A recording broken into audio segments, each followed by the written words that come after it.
continuing on together this week, going through some chapters in the book of Proverbs, and I wanted to share some thoughts with you from Proverbs chapter 9. So let's go ahead and read these verses together.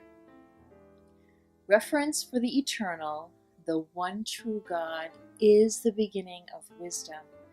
True knowledge of the Holy One is the start of understanding. So what Proverbs 9 is really calling us to is to get to know the God of wisdom. And, sometimes we can really need to hear a word from God. We need direction. We need His wisdom because we're in a place that we feel stuck. We don't know which way to turn. We don't know what decisions to make. Or maybe there's too many options and we don't know which one is the best option, which one is the one that God has put before us. And so God is saying, yes, I'm a God of wisdom. And as you step forward to reverence my name, as you begin to know me as your personal God, as your Savior, you are going to be able to tap into my wisdom. I'm really enjoying the time that I'm spending with God in Proverbs right now because I'm learning new ways that God promises to direct us and to lead us and to guide us. And I think I've mentioned last week that a really great way to absorb Proverbs is to take one chapter a day for each day of the month, because there's 31 chapters in the book of Proverbs, and so that gives one chapter a day.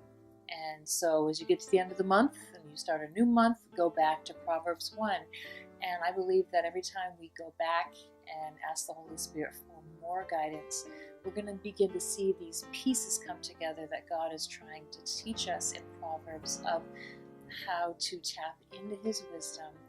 And Proverbs 9 is one of my favorites because it really lays out the fact that we need to know God intimately if we expect Him to really reveal His ways and His thoughts and His wisdom to us. His thoughts are greater than our thoughts. His ways are higher than our ways. And so just really want to continue to journey with you through Proverbs and to see what God has to teach us here. So let's look at our prayer thought that we want to focus on today from Proverbs chapter 9. Today I am growing in the knowledge of God because I revere Him. So that's it right there. Let's make that our prayer. God, I believe that you're going to bless me with wisdom, with the answers, because I am committed to knowing you and to revering your holy name.